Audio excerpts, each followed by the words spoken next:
ಪ್ರಾಣಿಗಳು ಖಂಡಿತ ಮೇಲು ಮಾತು ಬರಲ್ಲ ಅಷ್ಟೇನೆ, ಆದ್ರೆ ಅವಕ್ಕೂ ನಮ್ಮ ಹಂಗೆ ಭಾವನೆಗಳಿರ್ತವೆ. ನಾನು ಸುತ್ತಮುತ್ತ ಎಲ್ಲಿ ಬೇಕಾದ್ರೆ ವಿಚಾರಿಸ್ಬೋದು ನೀವು. ನಾನು ಸಾಧ್ಯವಾದಷ್ಟು ನನ್ನಿಂದ ಎಷ್ಟು ಸಾಧ್ಯವಷ್ಟು ಎಲ್ಲ ತರ ಪ್ರಾಣಿ ಪಕ್ಷಿಗಳು ಸುಮಾರು ಜನಕ್ಕೆ ನನ್ನ ಫೋನ್ ನಂಬರ್ ಗೊತ್ತಿದೆ. ಸೊ ಡೈರೆಕ್ಟ್ ಆಗಿ ಕಾಲ್ ಮಾಡಿ ಹೆಲ್ಪ್ ಕೂಡ ಕೇಳ್ತಾರೆ. ನನ್ನಿಂದ ಏನ್ ಸಾಧ್ಯನೋ ಅದನ್ನ ನಾನು ಮಾಡ್ತಾ ಇರ್ತೀನಿ. ಹೇಗೆ ಸಂಪರ್ಕ ಆಯ್ತು ಅಂತಂದ್ರೆ ಶೈಲಮ್ಮಂಗೂ ನಂಗೂ ಮಧ್ಯ ಇರುವಂತದ್ದು ಒಂದು ಮೂಕ ಜೀವಿ. ಸೊ ಅದಕ್ಕೆ ನಮ್ಮ ಒಂದು ಬಾಂಧವ್ಯ ಇಷ್ಟು ಸ್ಟ್ರಾಂಗ್ ಆಗಿದೆ ಅಂತ ಹೇಳಕ್ ಇಷ್ಟಪಡ್ತೀನಿ. ಮನುಷ್ಯರಿಗೆ ಮಾಡ್ತಾ ಇದ್ದೆ ಒಂದು ಕಾಲದಲ್ಲಿ, ಬಟ್ ತುಂಬಾ ಮೋಸ ಮಾಡ್ತಾರೆ ಅಂತ ಹೇಳಿ ಸ್ಟಾಪ್ ಮಾಡಿದ್ದೆ. ಅಮ್ಮ ಈ ದ್ರೋಣ್ ನಡಿಬೇಕು ಹೇಳ್ತೀನಿ ನಾನು. ಆಯ್ತು, ತುಂಬಾ ಸ್ಟ್ರಿಕ್ಟ್ ಅಪ್ಪ ನೀವು ಅಂತಾರೆ. ಹೌದು, ನಿಮ್ ವಿಷಯದಲ್ಲಿ ಸ್ಟ್ರಿಕ್ಟೇ ನಾನು ಇವಾಗ. ಯಾಕಂದ್ರೆ ಹೆಲ್ತ್ ಇಂಪಾರ್ಟೆಂಟ್. ಪುನಃ ಹಂಗೆ ಆಯ್ತಂದ್ರೆ ಮತ್ತೆ ಜನ ಎಲ್ಲ ನನಗ್ ಮಾತಾಡಕ್ ಶುರು ಮಾಡ್ತಾರೆ. ಕರ್ಕೊಂಡೋಗಿ ಏನ್ ಮಾಡಿದ್ಲಿ ಇವಳು, ಜನ ಎಲ್ಲ ಕೇಳ್ತಾರೆ ಒಂದು ಪ್ರಶ್ನೆ. ಆದ್ರೆ ಮತ್ತೆ ಪುನಃ ಅವ್ರದೇ ಹೆಲ್ತ್ ಇಶ್ಯೂಸ್. ಮೂಕು ಪ್ರಾಣಿ ತರಾನೇ ಅಮ್ಮನು. ಯಾಕೆ ಅಂತ ಹೇಳ್ತೀನಿ ಕೇಳಿ. ನೀವ್ ಇಡೀ ದಿನ ನೀರ್ ಕೊಡದೇ ಇದ್ರು ಕಾಫಿ ಕೊಡದೇ ಇದ್ರು ಕೊಡೋ ಅಂತ ಕೇಳಲ್ಲ, ಸುಮ್ನೆ ಕೂತಿರ್ತಾರೆ. ಇಲ್ಲ, ಆಕ್ಚುಲಿ ನನ್ನ ಪರಿಸ್ಥಿತಿ ಇವಾಗಿರೋಷ್ಟು ಧೈರ್ಯ ಈಗಿರೋಂತ ಪರಿಸ್ಥಿತಿ ಒಂದು ವರ್ಷಕ್ಕೆ ಮುಂಚೆ ಇದ್ದಿದ್ರೆ ಅವ್ರ ಆಶ್ರಮಕ್ಕೆ ಹೋಗ್ತಾ ಇರ್ಲಿಲ್ಲ. 100% ಆಶ್ರಮಕ್ಕೆ ಹೋಗ್ತಿರ್ಲಿಲ್ಲ. ನಾನು ಇಲ್ಲಿ ಕರ್ಕೊಂಡ್ ಬರ್ತಾ ಇದ್ದೆ.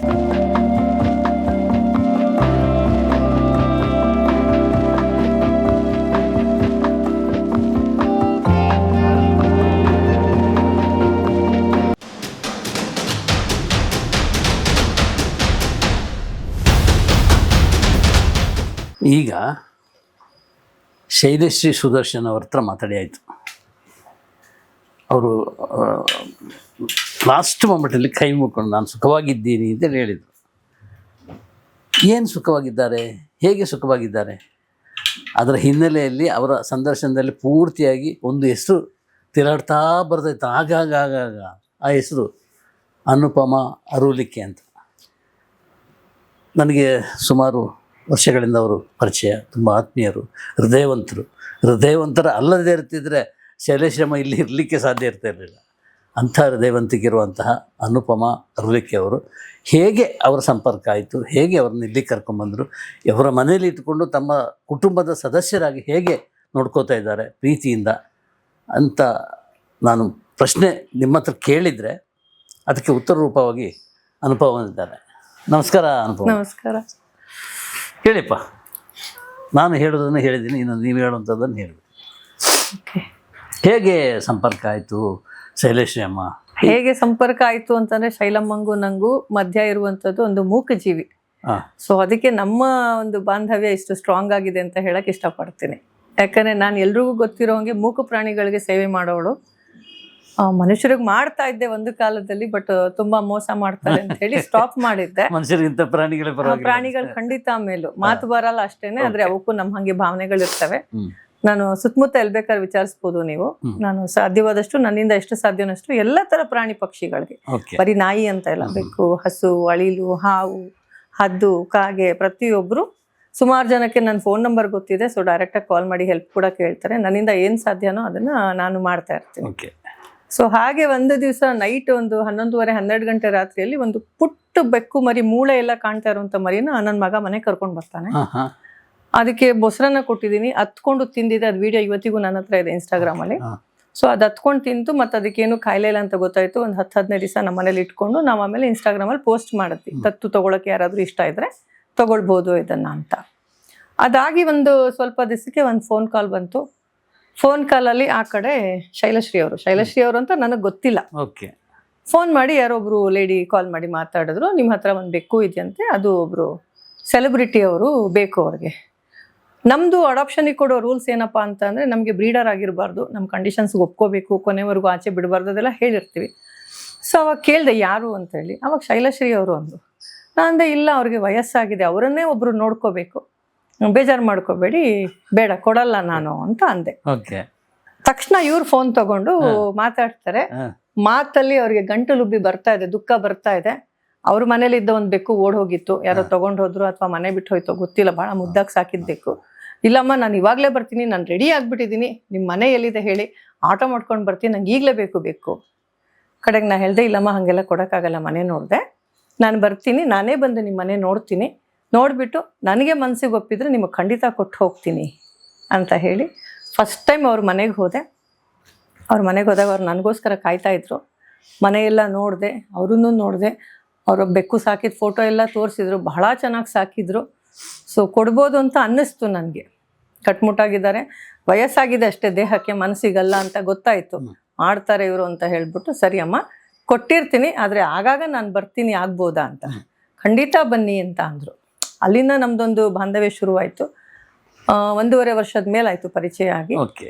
ಸೊ ಬೆಕ್ಕುದು ಫೋಟೋ ಎಲ್ಲ ತೋರಿಸ್ದೆ, ವಿಡಿಯೋನು ತೋರಿಸ್ದೆ, ಅದು ಹತ್ಕೊಂಡು ತಿಂತಾ ಇದ್ದಿದ್ದು. ಇವತ್ತಿಗೆ ನೀವು ನೋಡಿದ್ರೆ ಅದನ್ನು ಎಷ್ಟು ಚೆನ್ನಾಗಿ ಸಾಕಿದ್ದಾರೆ ಅಂದರೆ 1 ವರ್ಷ ಕಾಲ ಅವರು. ನಾವು ಕೂಡ ಯಾರು ಸಾಕಲ್ಲ, ಅಷ್ಟು ಚೆನ್ನಾಗಿ ಅದನ್ನು ದಪ್ಪವಾಗಿ ಒಳ್ಳೆ ಫಾರಿನ್ ಬ್ರೀಡ್ ಬೇಕು ಥರ ಸಾಕ್ಕೊಂಡಿದ್ದಾರೆ.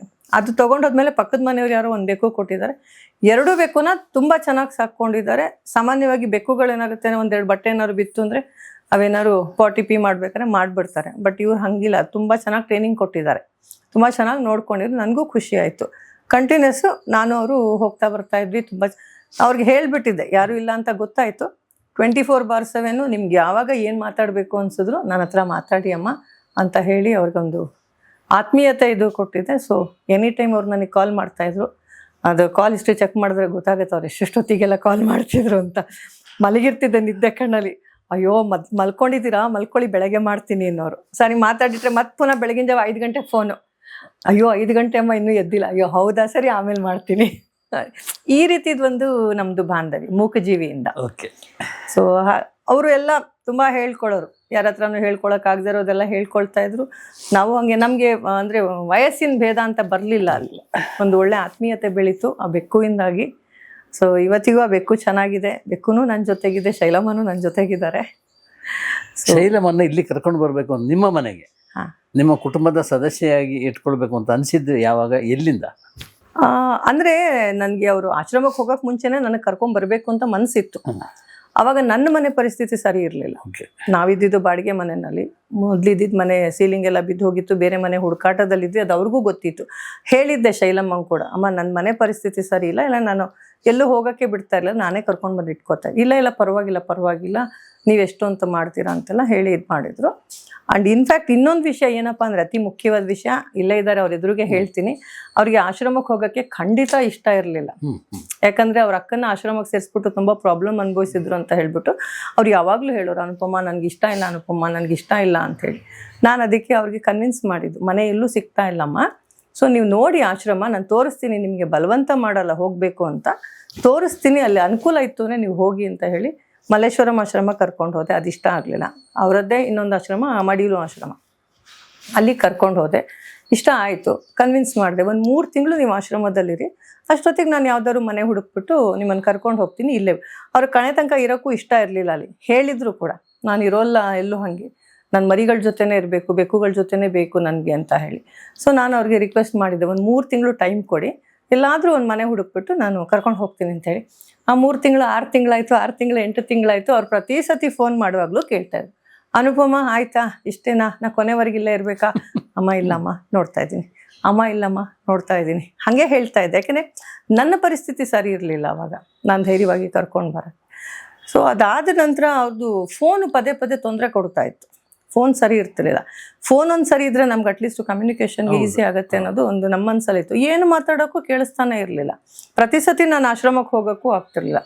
ನಾನು ಅದಕ್ಕೆ ಅಂದೆ, ಒಂದು ಹೊಸ ಫೋನ್ ತಗೊಳ್ಳೋಣ ಬನ್ನಿ ಅಂಥೇಳಿ, ಕರ್ಕೊಂಡು ಹೋಗ್ತೀನಿ ಅಂಥೇಳಿ ಆಶ್ರಮಕ್ಕೆ ಹೋದೆ. ಆಶ್ರಮಕ್ಕೆ ಹೋದರೆ ಅವರು ಹೆಜ್ಜೆ ಇಡೋಕ್ಕೂ ಮುಖದಲ್ಲಿ ನೋವು. ಏನಂತ ನೋಡುವಾಗ ಮಂಡಿವರೆಗೂ ಕಾಲು ಊದಿದೆ, ಫುಲ್ಲು ಕಪ್ಪಾಗಿದೆ, ವೆರಿಕೋಸ್ ವೇನ್ ಆಗಿತ್ತು. ಅದಕ್ಕೆ ಮುಂಚೆ ಒಂದು 2 ಮಂತ್ಸಿಂದಾನೇ ಟ್ರೀಟ್ಮೆಂಟ್ ತೊಗೊಳ್ತಿದ್ರು. ಅಲ್ಲಿ ಗಿಡಗಳ ಹತ್ರನೋ ಹುಳ ಕಚ್ಚಿಬಿಟ್ಟು ಪ್ರಾಬ್ಲಮ್ ಆಗಿತ್ತು, ಸ್ಕಿನ್ ಅಲರ್ಜಿ ಥರ ಆಗಿ. ಅಲ್ಲೇ ಹಾಸ್ಪಿಟ್ಲ್ ಹತ್ರ ತೋರಿಸಿದ್ರು. ನಾನು ಕೂಡ ಒಂದು ಸತಿ ಹೋಗಿದ್ದೆ. ಏನೇನೋ ಆಯಿಂಟ್ಮೆಂಟ್ ಎಲ್ಲ ಕೊಟ್ಟಿದ್ರು, ಅದು ಹಚ್ಚಿದ್ರಾ ಇಲ್ವಾ, ಮಾತ್ರೆ ತೊಗೊಂಡ್ರಾ ಇಲ್ವಾ ಖಂಡಿತ ಗೊತ್ತಿಲ್ಲ ನನಗೆ.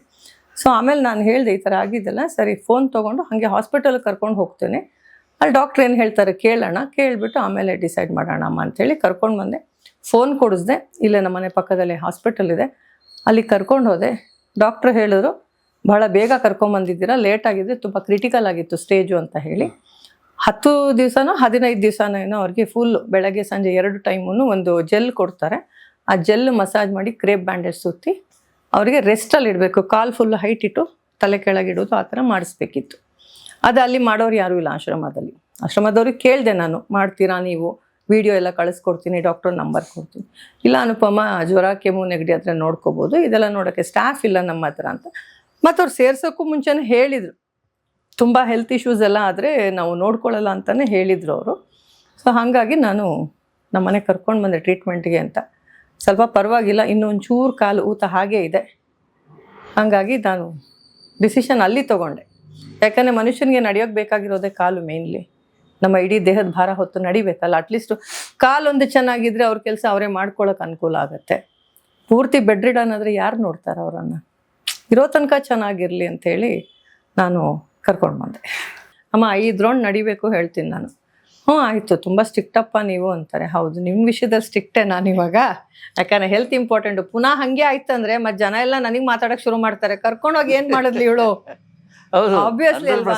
ಕರ್ಕೊಂಡು ಬಂದಮೇಲೆ ಜನ ಎಲ್ಲ ಕೇಳ್ತಾರೆ ಒಂದು ಪ್ರಶ್ನೆ, ಆದರೆ ಮತ್ತೆ ಪುನಃ ಅವ್ರದ್ದೇ ಹೆಲ್ತ್ ಇಶ್ಯೂಸ್ ಆಗುತ್ತೆ. ನನಗೆ ಆಶ್ಚರ್ಯ ಆಗೋದು ಅನುಪಮ ಅವರೇ, ಈ ಒಂದು ಮನೆಯಲ್ಲಿ ಈಗಿನ ಬೆಂಗಳೂರಿನ ಒಂದು 80% ಮನೆಯಲ್ಲಿ ತಂದೆ ತಾಯಿಯನ್ನು ನೋಡದ ಮಕ್ಕಳಿದ್ದಾರೆ. ಹೌದು, ಆಶ್ರಮಕ್ಕೆ ಸೇರಿಸುವ ಮಕ್ಕಳಿದ್ದಾರೆ. ಅಂತಲ್ಲಿ ಈ ಆಶ್ರಮದಲ್ಲಿ ಇದ್ದವ್ರನ್ನ ಕರ್ಕೊಂಡು ಬಂದು ಇಲ್ಲಿ ಏನು ಮೆಂಟಾಲಿಟಿ ನಿಮ್ಮದು? ಇಲ್ಲ, ಆ್ಯಕ್ಚುಲಿ ನನ್ನ ಪರಿಸ್ಥಿತಿ ಇವಾಗಿರೋಷ್ಟು ಧೈರ್ಯ ಈಗಿರೋಂಥ ಪರಿಸ್ಥಿತಿ 1 ವರ್ಷಕ್ಕೆ ಮುಂಚೆ ಇದ್ದಿದ್ರೆ ಅವ್ರು ಆಶ್ರಮಕ್ಕೆ ಹೋಗ್ತಾ ಇರಲಿಲ್ಲ. 100% ಆಶ್ರಮಕ್ಕೆ ಹೋಗ್ತಿರ್ಲಿಲ್ಲ. ನಾನು ಇಲ್ಲಿ ಕರ್ಕೊಂಬರ್ತಾ ಇದ್ದೆ. ಅವಾಗಿನ ಸಿಚುವೇಶನ್ ಏನು ಅಟ್ಯಾಚ್ಮೆಂಟ್, ಅಷ್ಟೊಂದು ಅಟ್ಯಾಚ್ಮೆಂಟ್ ಏನು? ಆ ಅಟ್ಯಾಚ್ಮೆಂಟು ಹೇಳಿದ್ನಲ್ಲ, ಮೂಕಜೀವಿಯಿಂದ ಶುರುವಾಗಿದ್ದು. ಹೌದು ಹೌದು ಹೌದು. ಬೇಜಾರು ಮಾಡ್ಕೋಬೇಡಿ ಅಮ್ಮ. ಅಮ್ಮನೂ ಇವಾಗ ಒಂದು ಮೂಕಜೀವಿ ಥರಾನೇ, ಮೂಕು ಪ್ರಾಣಿ ಥರಾನೇ ಅಮ್ಮನೂ. ಯಾಕೆ ಅಂತ ಹೇಳ್ತೀನಿ ಕೇಳಿ. ನೀವು ಇಡೀ ದಿನ ನೀರು ಕೊಡದೇ ಇದ್ರು, ಕಾಫಿ ಕೊಡದೇ ಇದ್ರು ಕೊಡು ಅಂತ ಕೇಳಿದ್ರೆ ಸುಮ್ಮನೆ ಕೂತಿರ್ತಾರೆ ಮನೇಲಿ. ಹಾಂ, ನಾವೇ ಹೋಗಿ ಕೇಳಬೇಕು ಅವ್ರಿಗೆ, ಕಾಫಿ ಬೇಕಾ, ತಿಂಡಿ ಬೇಕಾ? ಅಷ್ಟು ಹೇಳ್ತೀನಿ ಅಮ್ಮ. ಯಾಕೆ ಕೇಳಲ್ಲ ನೀವು ಕೊಡ್ತೀರಲ್ಲ. ನಾನು ಕೆಲಸದಲ್ಲಿ ಬ್ಯುಸಿ ಆಗಿರ್ತೀನಿ, ನೀವು ಕೇಳಬೇಕಲ್ಲ. 11 ಗಂಟೆ ಆಗಿದೆ, ಕಾಫಿ ಕೇಳಿಲ್ಲ ಬೆಳಗ್ಗೆ ಎದ್ದು ನೀವು. ನೀವು ಕೊಡ್ತೀರಾ, ಪರವಾಗಿಲ್ಲ. ಹಾಗೆ ಅದೇನಾಗಿದೆ ಅಂದರೆ ನನಗೂ ಅವರೊಂದು ಮೂಕಜೀವಿ ಥರಾನೇ ಅಂತ ಅನ್ನಿಸ್ತಾರೆ ಒಂದು.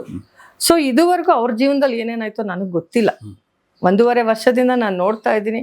ನಾನು ನೋಡಿದಂಗೆನೂ ಒಂದಷ್ಟು ಜನ ಮೋಸ ಮಾಡಿದವ್ರು ಇದ್ದಾರೆ. ಅದೆಲ್ಲ ಇವಾಗ ಬೇಡ, ಮುಗ್ದೋಗಿರೋ ಕಥೆಗಳು ಅವೆಲ್ಲ.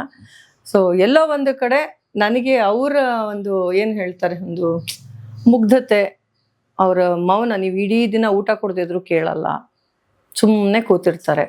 ಕೊಡ್ಲಿಲ್ಲ, ಬೇಡ ಪರವಾಗಿಲ್ಲ. ಅಲ್ಲ ಅಲ್ಲ, ಅದಕ್ಕೆ ನಾನು ಅವ್ರು ಸಾರಿ ಫಸ್ಟೇ ಕೇಳ್ಬಿಟ್ಟಿದ್ದೀನಿ. ಅವರು ಹಂಗೆ ಇದ್ದಾರೆ ಇವಾಗ, ಮುಖಜೀವಿ ಥರಾನೇ ಇದ್ದಾರೆ. ಯಾಕಂದ್ರೆ ಏನು ಕೇಳಲ್ಲ. ಸೊ ಹಾಗಾಗಿ ನನಗೆ ಎಲ್ಲಿಂದನೋ ಒಂದು ಅಟ್ಯಾಚ್ಮೆಂಟ್ ಶುರುವಾಯಿತು. ಆದರೆ ನೀವು ನಂಬ್ತಿರೋ ಇಲ್ವೋ ನಂಗೆ ಗೊತ್ತಿಲ್ಲ, ಕೆಲವೊಂದು ವಿಷಯಗಳು ನಂದು ಅವ್ರದ್ದು ಬಹಳ ಮ್ಯಾಚ್ ಆಗ್ತಾ ಇದೆ. ನಾವಿಬ್ಬರು ಕುತ್ಕೊಂಡು ಮಾತಾಡ್ಕೊಳ್ತೀವಿ. ನಾವಿಬ್ಬರು ಕುತ್ಕೊಂಡು ಒಂದೇ ಸತಿ ಆಚೆ ಕುತ್ಕೊಳ್ಳುವಾಗ, ಟೀ ಕುಡಿಯುವಾಗೆಲ್ಲ ಕುತ್ಕೊಂಡು ಮಾತಾಡೋದು. ಎಲ್ಲಿ ನೀವು, ಎಲ್ಲಿ ನಾನು? ಶೈಲಶ್ರೀಯಲ್ಲಿ ಅನುಪಮ, ಇಲ್ಲಿ ಅನುಪಮ ಏನೂ ಇಲ್ಲ ಶೈಲಶ್ರೀ ಮುಂದೆ. ಒಂದು ಏನು ಹೇಳ್ತಾರೆ, ಒಂದು ಸಾಸಿವೆ ಕಾಳಲ್ಲಿ 10ನೇ 1 ಭಾಗನೋ 100ನೇ 1 ಭಾಗ ಕೂಡ ಇಲ್ಲ. ಸೊ ಅದು ಯಾತಕ್ಕೆ ದೇವರು ಹಿಂಗೆ ಸೇರಿಸಿದಾನೆ ಖಂಡಿತ ನಂಗೆ ಗೊತ್ತಿಲ್ಲ. ಆದರೆ ಕೆಲವೊಂದು ವಿಷಯಗಳು ನಾನು ಅವರು ಮಾತಾಡ್ಕೊಳ್ಳೋವಾಗ, ಅವ್ರ ಬಾಲ್ಯದ ದಿನಗಳು, ನನ್ನ ಬಾಲ್ಯದ ದಿನಗಳು, ಒಂದು 90% ಅವರು ಮ್ಯಾಚಿಂಗ್ ಇದೆ. ಅದು ಹೇಗೆ ಅಂತ ಗೊತ್ತಿಲ್ಲ ನನಗೆ. ತುಂಬಾ ಹೊಂದಾಣಿಕೆ ಇದೆ ನಂದು ಅವ್ರದ್ದು. ನನ್ನ ಸ್ವಭಾವ, ಅವರ ಸ್ವಭಾವ. ಇವಾಗ ಏನು ಹೇಳ್ತಾರೆ, ಒಂಥರ ಅವರು ಗಂಡಬೀರಿ ಥರ, ಟಾಮ್ ಬಾಯ್ ಥರ. ಸೊ ಸೇಮ್ ನಂದು ಹಾಗೆ ಇತ್ತು. ನೀವು ಚನ್ನಪಟ್ಟಣದಲ್ಲಿ ಯಾರನ್ನು ಕೇಳಿದ್ರು ನನ್ನನ್ನು ಹುಟ್ಟು ಬಜಾರಿ ಅಂತಾನೆ ಹೇಳ್ತಾ ಇದ್ರು. ಸೊ ಹಾಗೆ ಅದೆಲ್ಲ ಅದಷ್ಟೇ ಅಲ್ಲ, ಸುಮಾರು ಮ್ಯಾಚ್ ಆಗುತ್ತೆ. ಅವ್ರಿಗೂ ಗಿಡಗಳಿಷ್ಟ, ನನಗೂ ಗಿಡಗಳಿಷ್ಟ, ಅವ್ರಿಗೂ ಪ್ರಾಣಿಗಳಿಷ್ಟ, ನನಗೂ ಪ್ರಾಣಿಗಳಿಷ್ಟ. ಒಂದಷ್ಟು ತಿನ್ನೋ ಪದಾರ್ಥಗಳಾಗಿರ್ಬೋದು, ಅವ್ರಿಗೇನು ಇಷ್ಟನೋ ಅದೇ ನನಗೂ ಇಷ್ಟ. ಅದೇನು ಅಂತ ಗೊತ್ತಿಲ್ಲ. ಹೇಗೆ ಕನೆಕ್ಟ್ ಮಾಡಿದ್ದಾನೆ ದೇವರು, ಯಾಕೆ ಕನೆಕ್ಟ್ ಮಾಡಿದ್ದಾನೆ ಗೊತ್ತಿಲ್ಲ. ಒಟ್ನಲ್ಲಂತೂ ಸೇರಿಸಿದ್ದಾನೆ. ಅರುಲಿಕೆ ಇದೆ. ಯಾವ ಊರ? ಅರುಲಿಕೆ ಅಲ್ಲ, ಊರಲ್ಲ ಅದು. ಎಲ್ಲರೂ ಅದು ಹಾಗೆ ಕನ್ಫ್ಯೂಸ್ ಮಾಡ್ಕೊಳ್ತಾರೆ. ಆ್ಯಕ್ಚುಲಿ ನಾನು ಸಣ್ಣ ಪುಟ್ಟ ಕತೆ ಕವನಗಳನ್ನು ಬರಿತೀನಿ. ತುಂಬ ಬಹಳ ಅಂತೇನೂ ಇಲ್ಲ, ನನಗೆ ತೋಚಿದಷ್ಟು ಬರಿತಾ ಇರ್ತೀನಿ. ಸೊ ಅದಕ್ಕೆ ಏನಾದರೂ ಒಂದು ಡಿಫ್ರೆಂಟಾಗಿ ವಿಶೇಷವಾಗಿ ಹೆಸರಿಟ್ಕೋಬೇಕು ಅಂತ ನನಗೆ ಅನ್ನಿಸ್ತು. ಹಾಗಾಗಿ ನನ್ನ ಹೆಸರು, ನನ್ನ ಅಪ್ಪ ಅಮ್ಮನ ಹೆಸರು, ನನ್ನ ಹುಟ್ಟಿದ ಊರಿಂದ ಹೆಸರಿನ ಮೊದಲನೇ ಅಕ್ಷರಗಳನ್ನು ಸೇರಿಸಿ ಹೇಳಿ. ಅನುಪಮ ರುಕ್ಮಿಣಿ ಲಿಂಗಣ್ಣಯ್ಯ ಕೆರಗೋಡು. ಓಕೆ. ನಮ್ಮ ತಂದೆ ಕೂಡ ಗುಬಿ ಕಂಪ್ನಿಯಲ್ಲಿ ಬಹಳ ಕಾಲ ಸೇವೆ ಸಲ್ಲಿಸ್ತಂತ. ಸೊ ಅದು ಎಲ್ಲೋ ಒಂಚೂರು ರಕ್ತದಲ್ಲಿ ಬಂದಿದೆ ನನಗೆ. ಹಾಗಾಗಿ ಒಂದಷ್ಟೋ ಇಷ್ಟೋ ಬರೀತಿರ್ತೇನೆ. ಹೀಗೆ ಒಂದು ಕಲಾವಿದೆಯ ಸಂಪರ್ಕ ಆಗಿ ಇನ್ನು ಹೆಚ್ಚಿನ ಕಲೆಯ ಬಗ್ಗೆ ಒಲವು ಮೂಡಿದೆ. ಹೌದು. ಎಲ್ಲಿವರೆಗೆ? ಕಲೆ ಅಂತ ಅಂದ್ರೆ ನನಗೆ ನಟನೆಯಲ್ಲಿ ಚಿಕ್ಕ ವಯಸ್ಸಿಂದನೂ ಆಸಕ್ತಿ ಇತ್ತು. ಬಟ್ ನಮ್ಮ ತಂದೆ ತಾಯಿ ಬಿಡ್ಲಿಲ್ಲ. ನಮ್ಮ ತಂದೆಗೆ ಧೀರೇಂದ್ರ ಗೋಪಾಲ್ ಅವ್ರು ಬಹಳ ಕ್ಲೋಸ್ ಫ್ರೆಂಡ್, ತುಂಬಾ ಕ್ಲೋಸ್ ಫ್ರೆಂಡ್. ನಾನು 9ನೇ ಕ್ಲಾಸಲ್ಲಿ ಇರುವಾಗ ಎಷ್ಟು ನಂಗೆ ಈಗಲೂ ಕಣ್ಣಿಗೆ ಕಟ್ಟದಂಗಿದೆ ಚಿತ್ರ. ಧೀರೇಂದ್ರ ಗೋಪಾಲ್ ನಮ್ಮ ಅಪ್ಪ ನಿಂತ್ಕೊಂಡು ಮಾತಾಡ್ತಿದ್ದಾರೆ, ನಾ ಸ್ಕೂಲ್ ಯೂನಿಫಾರ್ಮ್ ಹಾಕೊಂಡು ಬಂದು ನಿಂತ್ಕೊಂಡಿದ್ದೀನಿ ಅಲ್ಲಿ. ಕಳಿಸ್ಬಿಡಯ್ಯ ನನ್ನ ಜೊತೆ ಬೆಂಗಳೂರಿಗೆ, ದೊಡ್ಡ ನಟಿ ಮಾಡ್ತೀನಿ ಅಂತ ಧೀರೇಂದ್ರ ಗೋಪಾಲ್ ಅವ್ರು ಹೇಳಿದ್ರು. ನಮ್ಮಪ್ಪ ನೀ ಸುಮ್ನೆ ಹೋಗಪ್ಪ, ನೀನ್ ನಾಟಕದ ಕಂಪ್ನಿ ಹತ್ರ ಬಂದ್ರೆ ಅಷ್ಟೇ ನಿಂಗೆ ಅಂತ ನಮ್ಮಪ್ಪ ವಾರ್ನ್ ಮಾಡಿದ್ರು. ನಮ್ಗೆ ಯಾವುದೇ ನಾಟಕದ ಕಂಪ್ನಿ ಬಂದ್ರು ಮುಂದಿನ 2 ನಮ್ಗೆ ರಿಸರ್ವ್ ಆಗಿರ್ತಿತ್ತು. ನಾನು ನನ್ನ ಫ್ರೆಂಡ್ಸ್ನ ಕರ್ಕೊಂಡು ಹೋಗೋದು, ಇಲ್ಲ ಇನ್ಯಾರನ್ನಾರು ಕರ್ಕೊಂಡು ಹೋಗೋದು, ಆ ಥರ. ನಾವು ಇವರು ಉಮಾಶ್ರೀ ಅಮ್ಮ ಅವ್ರನ್ನೆಲ್ಲ ಚಿಕ್ಕ ವಯಸ್ಸಿನ ನೋಡಿದವ್ರು, ಅವ್ರಿಗೆ ನೆನಪಿರಲ್ಲ, ಬಟ್ ನನಗೆ ನೆನಪಿದೆ. ನಾನು ಚಿಕ್ಕ ಹುಡುಗಿ, ಅವ್ರು ಅವಾಗೆಲ್ಲ ಒಂದು ಲಂಗ ದಾವಣಿ ಹಾಕೊಂಡು ತುಂಬ ನಾಟಕ ಮಾಡ್ತಾ ಇದ್ರು. ನಮ್ಮ ತಂದೆಯವ್ರಿಗೆಲ್ಲ ಚೆನ್ನಾಗಿ ಪರಿಚಯ ಇದೆ ಅವ್ರದ್ದು. ಸೊ ಹಾಗಾಗಿ ಚಿಕ್ಕ ವಯಸ್ಸಿಂದನೂ ಆಸಕ್ತಿ ಇತ್ತು. ಅಲ್ಲಿ ಇಲ್ಲಿ ಸಣ್ಣ ಪುಟ್ಟ ಪಾತ್ರಗಳಲ್ಲಿ ಹವ್ಯಾಸಿ ಕಲಾವಿದೆಯಾಗಿ ನಟಿಸ್ತಾ ಇದ್ದೀನಿ. ಹೆಂಗೋ ಒಂದು ನನ್ನ ಆಸೆನ ತೀರಿಸ್ಕೊಳ್ತಾ ಇದ್ದೀನಿ ಇವಾಗ. ಈಗ ಅವರನ್ನು ಕರ್ಕೊಂಡು ಬಂದಿದ್ದೀರಿ, ಇಲ್ಲಿ ಅವರು ಸುಖವಾಗಿದ್ದಾರೆ, ನಿಮಗೂ ಸುಖವಾಗಿದ್ದೀರಿ. ಸೊ ಎಲ್ಲಿವರೆಗಿದೆ ಅದು ನೋಡಬೇಕು. ಎಲ್ಲ ಋಣಾನುಬಂಧ. ಎಲ್ಲಿವರೆಗೆ ಅಂತ ಏನೂ ಡಿಸೈಡ್ ಮಾಡಿಲ್ಲ. ಆ್ಯಕ್ಚುಲಿ ನಾನು ಇವಾಗ ಅವ್ರನ್ನ ಕರ್ಕೊಂಡು ಬಂದಿರೋದು ಟ್ರೀಟ್ಮೆಂಟ್ಗೆ ಅಂತ ಹೇಳಿ. ಮನೆ ಹುಡುಕ್ತಾ ಇದ್ವಿ, ಇಲ್ಲೇ ಒಂದು ಮನೆ ಕೂಡ ನೋಡಿದ್ವಿ, ಬಟ್ ಅದು ಫಸ್ಟ್ ಫ್ಲೋರ್ ಅಂತ ಹೇಳಿ ನಾವು ಬೇಡ ಅಂತ ಸುಮ್ಮನೆ, ಯಾಕಂದ್ರೆ ಅಮ್ಮಂಗೆ ಹತ್ತಿ ಇಳಿಯೋಕ್ಕೆಲ್ಲ ಆಗಲ್ಲ. ಗ್ರೌಂಡ್ ಫ್ಲೋರೇ ಎಲ್ಲರೂ ಸಿಕ್ಕಿದ್ರೆ ಒಂದು ಸಪ್ರೇಟ್ ಮನೆ ಮಾಡಿ ಅವ್ರನ್ನ ಇಟ್ಕೊಂಡು ನಾನು ನೋಡ್ಕೊಳ್ಳೋದು ಅಂತ ಅಂದ್ಕೊಂಡಿದ್ದೇನೆ. ಈಗ ತಕ್ಷಣಕ್ಕೆ ಅವ್ರಿಗೆ ಎಲ್ಲೂ ಹೋಗೋಕ್ಕಾಗಲ್ಲ, ಯಾಕಂದರೆ ಯಾರೂ ಇಂಟ್ರೆಸ್ಟ್ ಇಲ್ಲ, ಮತ್ತು ಅವರ ಮಕ್ಕಳಿಲ್ಲ. ಮತ್ತು ಅವ್ರ ತಮ್ಮಂಗೂ ನಾನು ಫೋನ್ ಮಾಡಿ ಕೇಳಿದೆ, ಅವ್ರಿಗೆ ಕನ್ನಡ ತಮಿಳು ಎಲ್ಲ ಅಷ್ಟಾಗಿ ಬರಲ್ಲ, ನನಗೆ ತಮಿಳು ಸರಿ ಆಗೋಲ್ಲ, ಹಿಂದಿಯಲ್ಲೇ ಮಾತಾಡಿದ್ದು. ಅವ್ರ ಬ್ರದರ್ ಅಂದರು, ಇಲ್ಲ ನೀವು ನೋಡ್ಕೊಳ್ತಾ ಇದ್ದೀರಾ ಅಂದರೆ ಖಂಡಿತ ನೋಡ್ಕೊಳ್ಳಿ, ಒಳ್ಳೆ ವಿಷಯ, ನನಗೂ ಹೆಲ್ತ್ ಇಶ್ಯೂಸ್ ಎಲ್ಲ ತುಂಬ ಇದೆ, ಸೊ ಹಾಗಾಗಿ ನೋಡ್ಕೊಳ್ಳಿ ನೀವೇ ಅಂತ ಹೇಳಿ ಇದು ಮಾಡಿದ್ರು. ಸೊ ಹಾಗಾಗಿ ಅವರ ಚಿಕಿತ್ಸೆ ಅದಕ್ಕೋಸ್ಕರ ಕರ್ಕೊಂಡು ಬಂದಿದ್ದೀನಿ. ಅದು ಮುಗಿದ ಮೇಲೆ ಡಿಸೈಡ್ ಮಾಡ್ತೀವಿ ಏನು ಮಾಡಬೇಕು ಅಂತ ಹೇಳಿ. ಸೊ ಎಲ್ಲಿಗೆ ಮುಟ್ಟತ್ತೆ ಗೊತ್ತಿಲ್ಲ, ಇದು ನೋಡೋಣ, ದೇವ್ರ ಇಚ್ಛೆ ಎಲ್ಲ. Okay, thank you Anupama thank you ಮಾತಾಡಿದ್ದಕ್ಕಾಗಿ.